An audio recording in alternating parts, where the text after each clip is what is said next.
আসসালামু আলাইকুম। এখন শুনবেন সংবাদ শিরোনাম। ব্যয় কাঠামো এবং রাজস্ব ব্যবস্থাপনার বিষয়ে আসবে চূড়ান্ত সিদ্ধান্ত, প্রধানমন্ত্রীর দিক নির্দেশনার অপেক্ষা। হামাক্রান্তদের ৭৭ ছিল টিকার বাইরে, ভ্যাকসিন নেয়ার বয়স পুনর্বিবেচনার দাবি, সিদ্ধান্ত দেবে বিশ্ব স্বাস্থ্য সংস্থা। আজও ময়মনসিংহে একজনের মৃত্যু। জাল নোট বিক্রির সময় রাজধানীর উত্তরায় হাতে নাতে ৩ জন গ্রেফতার। কোরবানির হাটে ছড়িয়ে দেওয়ার পরিকল্পনা ছিল চক্রটির, বলছে ডিবি পুলিশ। রাজধানীর প্রবেশদ্বার সায়দাবাদ যাত্রাবাড়ি যেন এক নিয়ন্ত্রণহীন করিডোর। যাত্রী ভোগান্তি, প্রতারণা নিত্যদিনের ঘটনা। যানজট বাঁধিয়ে চলে নিষিদ্ধ হটলাইন ব্যবসা। হানিফের ব্যানারই এমনভাবে ঢাকা, চট্টগ্রাম, কক্সবাজার লেখা, যেটা আপনি চিন্তাও করতে পারবেন না যেটা অরিজিনাল না ডুপ্লিকেট। বৃষ্টি আর ঢলের পানিতে উত্তরাঞ্চলে রক্তদহ বিলে ডুবে গেছে কয়েকশো বিঘা জমির পাকা ধান। বিপাকে নওগাঁ, বগুড়ার ২৫০০ কৃষক। মোটামুটি ৪০০ থেকে ৫০০ বিঘা জমি ধান আমাদের কৃষকদের নষ্ট হয়ে গেছে। এই ফসল আমাদের তুলবো কিভাবে আর খাবো কিভাবে? আমরা গরিব মানুষ, না কাজ মরে যাবো আমরা। সামনে বাঁধ আছে, বাঁধে পানি আটকা যায়, কচুরি পানা পানি আটকা যায়, এই পানি বের হয়ে যেতে পারে না। নিজেদের অর্থায়নে ৩৫,০০০ কোটি টাকার পদ্মা ব্যারেজ প্রকল্প অনুমোদন। কৃষি ও সেচ সুবিধার পাশাপাশি ২ কিলোমিটার সেতু দিয়ে চলবে রেখে রাজবাড়িতে প্রস্তুত ৭০,০০০ গবাদি পশু। প্রাকৃতিক খাবারেই মোটা তাজা করা হয়েছে বলছেন খামারিরা। গোখাদ্যের দাম বৃদ্ধি ও গরু আমদানি নিয়ে দুশ্চিন্তা। দুর্বল ৫ আর্থিক প্রতিষ্ঠান অবসায়নের আগে তৈরি করা হচ্ছে আমানত ফেরতের স্কিম। ৫,৬০০ কোটি টাকা বরাদ্দ চেয়েছে কেন্দ্রীয় ব্যাংক। দীর্ঘদিন বন্ধ থাকায় নষ্ট হচ্ছে কুতুবদিয়ার বায়ু বিদ্যুৎ কেন্দ্রের মূল্যবান যন্ত্রপাতি। অপরিকল্পিত উদ্যোগ আখ্যা স্থানীয়দের, পালিয়েছে প্রকল্প বাস্তবায়নকারীরা। বেইজিংয়ে আজ শি জিনপিং এর সাথে ডোনাল্ড ট্রাম্পের দ্বিপাক্ষিক বৈঠক। বাণিজ্য ইস্যুর পাশাপাশি গুরুত্ব পাবে ইরান তাইওয়ান ইস্যু। আসসালামু আলাইকুম। এতক্ষণ শুনছিলেন সংবাদ শিরোনাম, এখন শুনবেন বিস্তারিত। হামে আক্রান্তদের ৭৭ ভাগই টিকা পায়নি, আর মারা যাওয়া শিশুদের অর্ধেকেরই টিকা নেওয়ার বয়স হয়নি। এই তথ্য স্বাস্থ্য অধিদপ্তরের। সেক্ষেত্রে প্রশ্ন উঠেছে, হামে টিকা নেওয়ার বয়স ৯ মাস থেকে আরও কমানো হচ্ছে না কেন? স্বাস্থ্য অধিদপ্তর বলছে, বয়স কমানোর বিষয়টি নির্ভর করছে বিশেষজ্ঞ কমিটি ও বিশ্ব স্বাস্থ্য সংস্থার উপর। শরীর কাতর, মুখ ক্লান্ত, চাহনি, এতটুকু বয়সেই এক ভাইরাসের বিরুদ্ধে যুদ্ধ তাদের। দেশের হাসপাতালগুলোর শিশু ওয়ার্ডে যেন থমকে গেছে সময়। মায়েদের প্রতিটা মুহূর্ত উদ্বেগ, উৎকণ্ঠার। সরকারি তথ্যেই দেশে হাম আক্রান্ত ৬০,০০০-এর বেশি। টিকার বাইরে ছিল বেশিরভাগ। কারো টিকা নেয়ার বয়স হয়নি, কেউ বা আবার কোনো কারণে টিকা পায়নি। ফলাফল এক মহা দুর্যোগের মুখে স্বাস্থ্য খাত। মিজেলসে 2026-এ এসে শিশু মৃত্যু, এটা আমি স্পষ্টভাবে বলতে চাই, it's a shame to myself, is shame to our health, is shame to the international.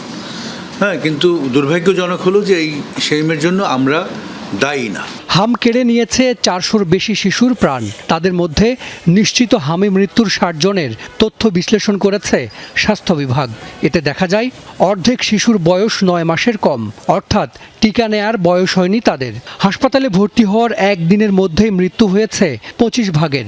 অর্ধেক শিশুকে ঢাকায় রেফার করেও বাঁচানো যায়নি। এই যে মৃত্যু কমছে না, হ্যাঁ, এটা নিয়ে আমরা এখন থেকে বেশি কনসার্ন। আমরা ট্রিটমেন্ট রাইট টাইমে দিচ্ছি, but we fail to save the patient. তাহলে রাইট ট্রিটমেন্ট দেওয়ার পরও কেন পেশেন্ট সেভ করতে পারছে? ওদের সিভিয়ারিটিটা কোন জায়গায়, কোথায় সিভিয়ারিটি কোথায়, এবং এই সিভিয়ারিটিতে সে কেন উপনীত হলো, এটা নিয়ে আমরা কাজ করছি। হামে ৩ মাসের শিশুও মারা গেছে, অথচ টিকা দেয়া হয় ৯ ও ১৫ মাস বয়সে। তবে হামের চলমান টিকা কর্মসূচিতে তা ৬ মাস করা হয়েছে। নিয়মিত টিকা কর্মসূচির বয়স কমানোর বিষয়ে সিদ্ধান্ত হয়নি এখনও। মানে ৯ মাস থেকে ৬ মাসে আসছে, ৩ মাস আমরা আগে নিয়ে আসছি। এখন এরও নিচে আমরা যাব কিনা, এটা আসলে এটা একটা শুধু আমাদের ভেতরে না, এটা আন্তর্জাতিকভাবেও আমাদের বিভিন্ন সংস্থা, এক্সপার্ট গ্রুপ, তাদের সাথে কথা বলে আমাদের এটা ঠিক করতে হবে। স্বাস্থ্য বিভাগ মনে করে টিকা দেওয়ার মাধ্যমে হার্ট তিলোত্তমা ঢাকা 2 কোটির বেশি মানুষের আবাস। এই মহানগরে যারা বসবাস করেন এক এক এলাকায় তাদের উপলব্ধি এক এক রকম। কোথাও পানি বা গ্যাসের সংকট, কোথাও ঘিঞ্জি, যানজট কিংবা চাঁদাবাজি। মহানগরীর বিভিন্ন প্রান্তের ছোট বড় সমস্যা, নাগরিক ভোগান্তি নিয়ে ধারাবাহিকভাবে আমরা তুলে ধরব কেমন আছি ঢাকায়।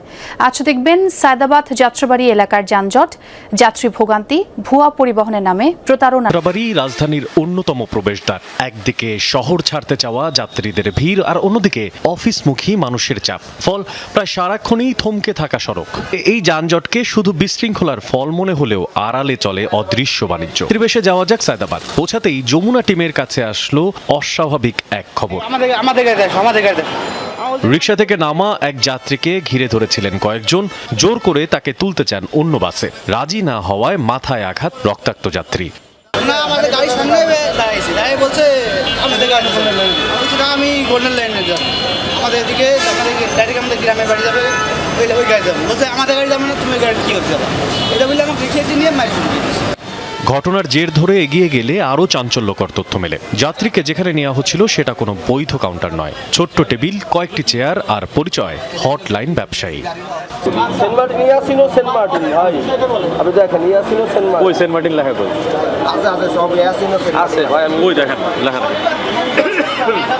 অর্থাৎ নিজস্ব বাস নেই, কিন্তু যাত্রী আছে। অন্য পরিবহনের যাত্রী ধরে এনে নেওয়া হয় কমিশন, যদিও অনেক আগেই এই হটলাইন ব্যবসা নিষিদ্ধ করেছিল সরকার।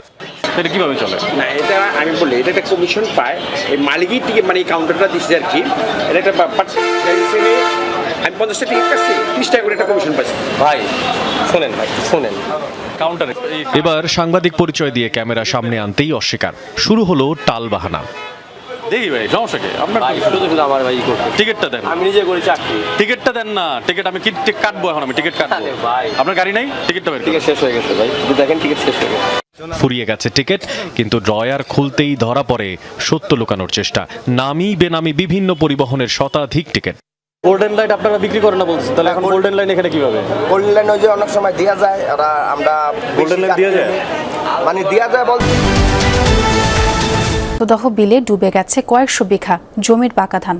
ক্ষতিগ্রস্ত হয়েছেন নওগাঁ ও বগুড়া জেলার অন্তত 2,500 চাষি। জলাবদ্ধতার জন্য অবৈধ মাছের ঘের, দূষণ ও খাল সংস্কারের অভাবকে দায়ী করছেন চাষিরা। আর কষ্টে বুক ফাটে কৃষকের। পানির নিচে তলিয়ে যাওয়ায় রক্তদহ বিলে নষ্ট হচ্ছে প্রায় 300 একর জমির ফসল। ধার দেনা ও ঋণ নিয়ে করা আবাদের এমন পরিণতিতে দিশেহারা কৃষক। হওয়া ফসল নষ্ট হয়ে গেছে, টেকে গেছে, এই ফসলগুলা কিভাবে হবে আমরা পাবো? নিম্ন 20,000 30,000 টাকা খরচ করেছে, 30,000 টাকা চোখ মোজা হয়েছে। এই ফসল আমাদের তুলবো কিভাবে আর খাবো কিভাবে? আমরা গরিব মানুষ, না খাই মরে যাবো আমরা।